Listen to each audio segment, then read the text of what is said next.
என்ன சமையல்? பிரியாணி. என்ன பிரியாணி? மட்டன் பிரியாணி.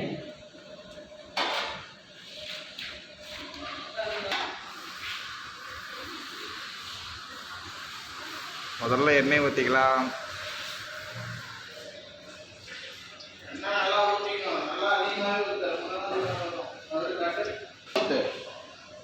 ஃபுல்லாத்தையுமே ஊற்றலாமே நீங்கள், கை நடுக்குது. எண்ணெய் ஊற்றிக்கிறோம். இவ்வளோ ஒரு 5 வெங்காயம், ஒரு 4 தக்காளி, ஒரு காரம் நம்ம பசங்க தாங்க பண்ணதுனால 4 பச்சை மிளகாய்.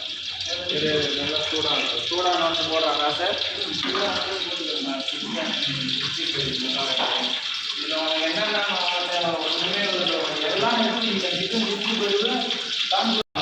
பிரியாணிக்கு ஏற்ற மசாலா பொருட்கள். மசாலா பொருட்கள் இதுதான் மசாலா பொருட்கள். ஆமாம், போட்டாச்சா நல்லா புரி வருது. லேட்டாகி வெடிக்குது. வெடிக்கலாம் வெடிக்காது. அதுக்கப்புறம் பச்சை மிளகா போடலாம், வெங்காயம் போடலாமா? பச்சை மிளகா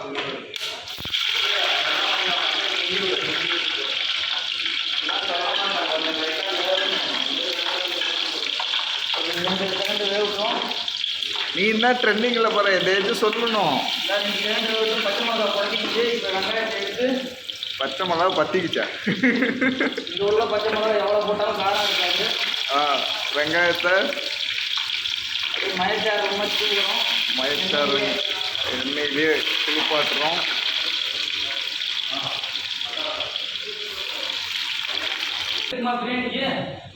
பிரியாணிக்கு தேவையான கறி ரெடி ஆகிட்டு இருக்கு. அப்படியே ரெடி.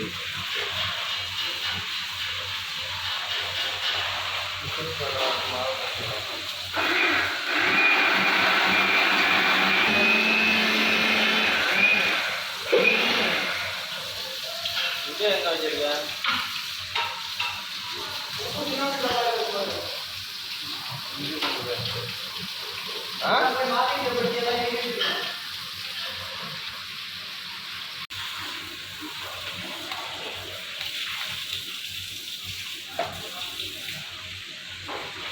அப்படியே அலாக்கா வச்சு அப்படியே கழுவிடும். சிக்கனில் வீசணும்.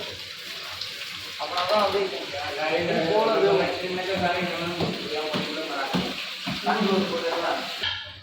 தக்காளி அப்படியே மயச்சாரது மாதிரி அப்படியே ஊற்றினோம்னா மேலே பிடிக்கும். தக்காளி தண்ணியை ஊற்றுவோமா? போடு. இது வரேன். அதுக்கு தான் பிடிச்சேன். கலர் போடு. தக்காளி விட்டு ஒரு வாரமாக தள்ளிவிடு. எண்ணெயிலே கொஞ்சம் இதாகட்டும். போட்டு அப்புறம் கிண்டு போட்டுரு எல்லாத்தையுமே வா. சுத்தமாக பிரியாணியை செய்ய தெரியாது. அதனால் இன்னைக்கு தான் ட்ரைனிங் கொடுத்துட்டு இருக்கிறாங்க. போதும்.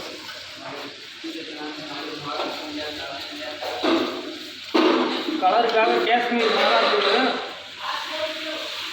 இயற்கையாக பண்ணுறோம்.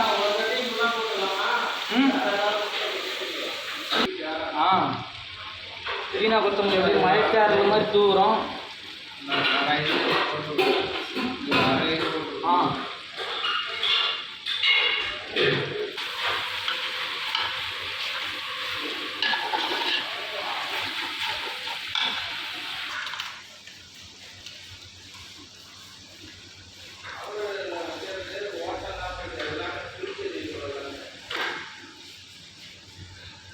புளிப்புக்காக தயிர் கொஞ்சம் போதும். ரொம்ப இதாக இருக்கணும். தயிர் லெமட்டாகவே இருக்கட்டும். பொதுவாக இருக்கும். நமக்கு அதை பற்றி தெரியாது. இப்போ தானே சொல்லிக் கொடுக்குறோம்.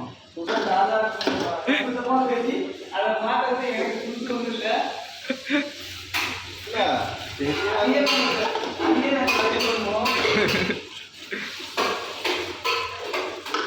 கிண்ட தெரியாத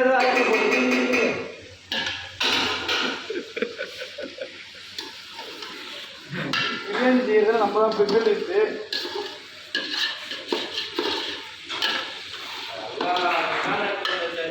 ஆமாம், எது இங்கே இல்லைங்க பிரியாணிக்கு இல்லைன்னு நினைக்கக்கூடாது. அப்புறம் சிக்கனை வந்து எதில் போடுங்க சிக்கன் பச்சை வாசனை போகிற வரைக்கும் எல்லா மசாலையும் போட்டுறத கொஞ்சம் இருக்கட்டும். கொஞ்சம் இருக்கட்டும் போதும். அது என்ன மசாலா போடுறது? இதெல்லாம் இயற்கையாக நம்மளே தயார் பண்ண மசாலா. அதுக்கு பேர் பட்டை, கிராம்பு, லவங்கம், ஏலக்காய், கசகசா.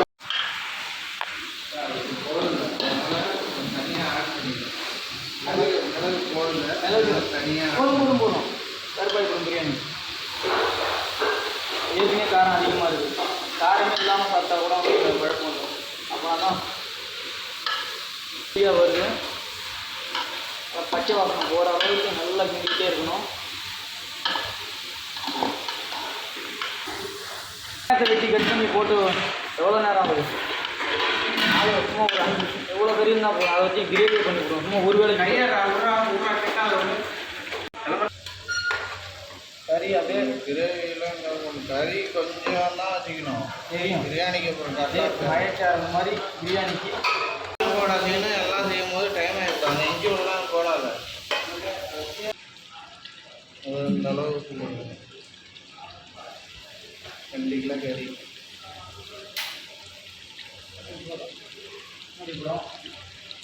இப்படி தான் போடணும். இப்படிதான் பண்ணணும். வேறு ஏதாவது கையில் இப்படி எடுத்து இப்படி தான் போடணும். போட்டோம்னா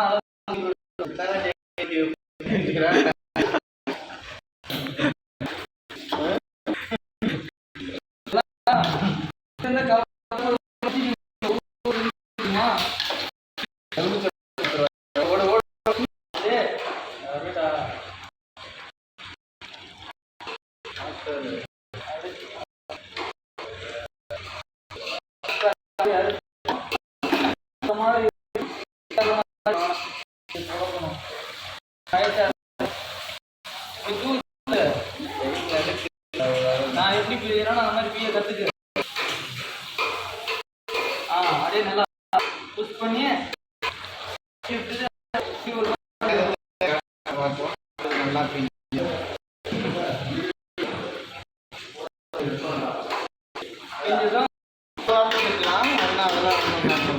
நல்லா இடையில தண்ணி படம் மசாலா பட்டமா இவனை தோற போட்டாங்கன்னா தான் அன்னைக்கிலே இந்தியா காலி பண்ணி விடுவான். எடுத்து வந்ததே 1 கிலோ தான். அந்த கிட்ட கழிச்சு சிக்கன் வேண்டாம்.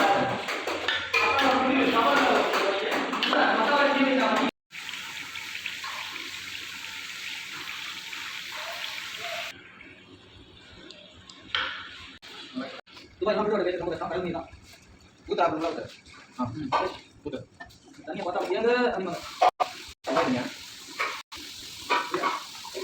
ஊற்றிக்கா நான் கெட்டி கொடுக்கணும்.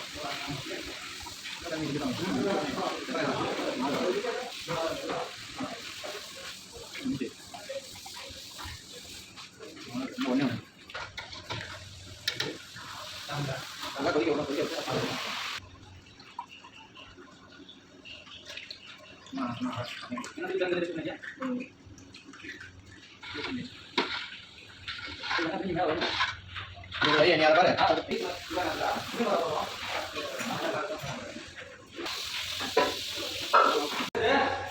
போடுது.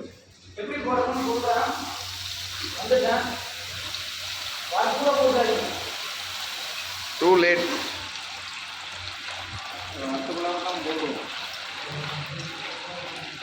ஒன்றா போட்டு தண்ணி இல்லாமல் வடிக்கிறது படிக்கிறோம். எடுக்கிறோம். சிக்கன் பக்கோடா போடுறதுக்கு பிரியாணிக்கு தர சேப்பை போடுறது. சிம்மில் வைக்கிறோம்.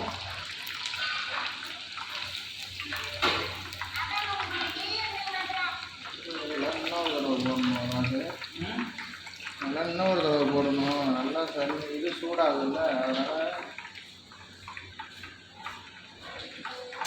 கறி அந்த மூடி எடு. தனியாக வைக்கிறோம். சிம்மில் வச்சு பொறுமையாக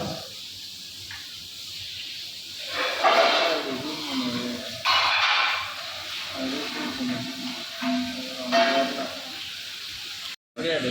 சிக்கனில் தான் அந்த கிட்டங்க குரூப் பண்ணிட்டு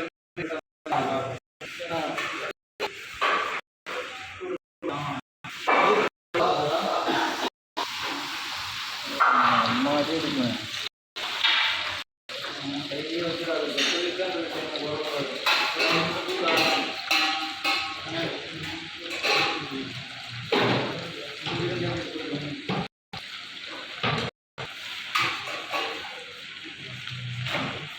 ஒரு மாதிரி நான் டம்ளர் பண்ண ஊற்றிட்டு போனேன்.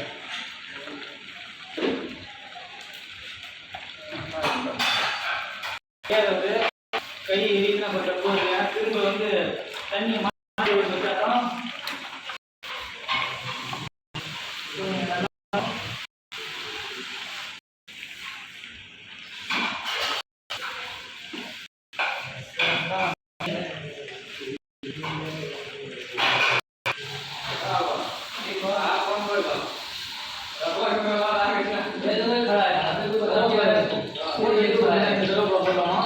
என்னடா ஏய் உப்பு காஞ்சி என்ன பண்ணணும்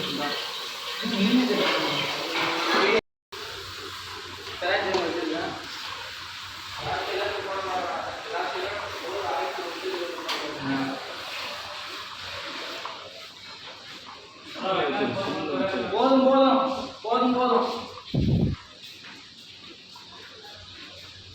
எடு மேலே எடுத்து பாருடா. போதும் எடுத்துக்கோ.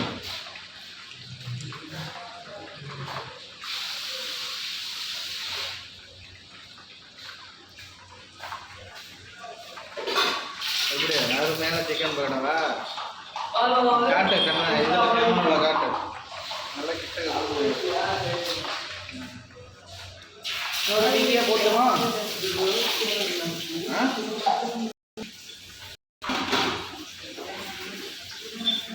ரசண்ணா chicken biryani, chicken mutton biryani, chicken pakoda. என்ன ஆ வளர்ற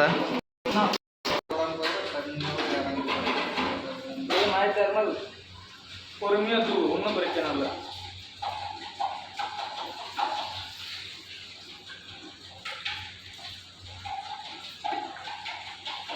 அப்படியே ஃபுல்லாக போட்டு விடணும். எல்லாருக்கும் பார்த்தாங்க.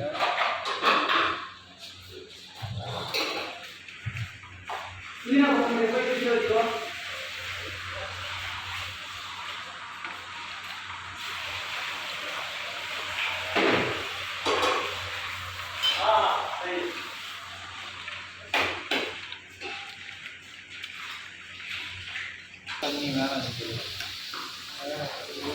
எப்படி இருக்குன்னு இருக்கியா?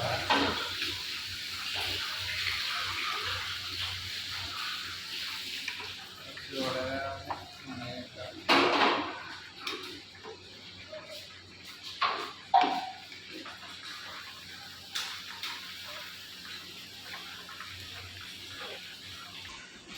அடுத்தது எல்லாம் முடிஞ்ச உடனே அவ்வளோதான். இதுக்கு பேர் தான் துபாயில் தம்மு போடுறது. இன்னும் தம் போடணும். தம் போடுறதுக்கு தண்ணி பிடிச்சி அதுக்கு சூடு ஏற்றணும். அதுக்கு தண்ணி ரெடி பண்ணிட்டியா? எடுத்துட்டு வந்து இது போட்டு அடி பிடிக்காமல் இருக்கிறதுக்கு கரண்டியை திருப்பி லைட்டாக ஒரு கிண்டி விடணும். எல்லாம் அடியில் இருக்கிறது நேரம் வராது. இப்படி அப்படின்னா தான் அரிசி உடையாமல் ஓரளவு வரும். அவ்வளோதான். இன்னும் கொஞ்சம் நேரத்தில்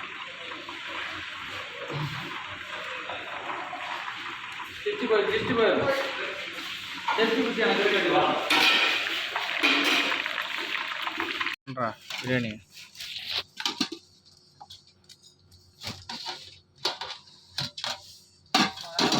பறக்குதாட்டுக்க பிரியாணி அப்படியே பூ போல் உடையாமல் அப்படியே எடுத்து மயச்சாரல் மாதிரி பிளேட்டில் கேரட்டுக்கு நடுவில் போய் இறக்குறோம். நல்லா சூப்பராக இருந்திருக்கு. சென்டரில் இறக்குறோம்.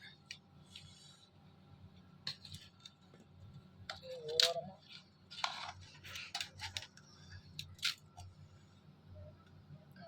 வேலை முடிஞ்சுது.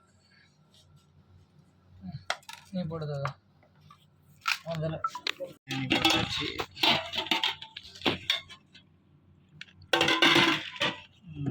Chicken pakoda.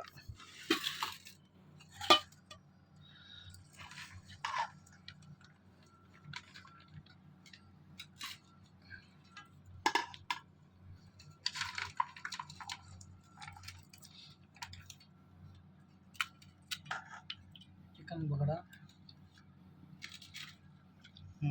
Chicken pakoda. Rice சூப்பராக வெந்திருக்கு. கறி அந்த மாதிரி தான்.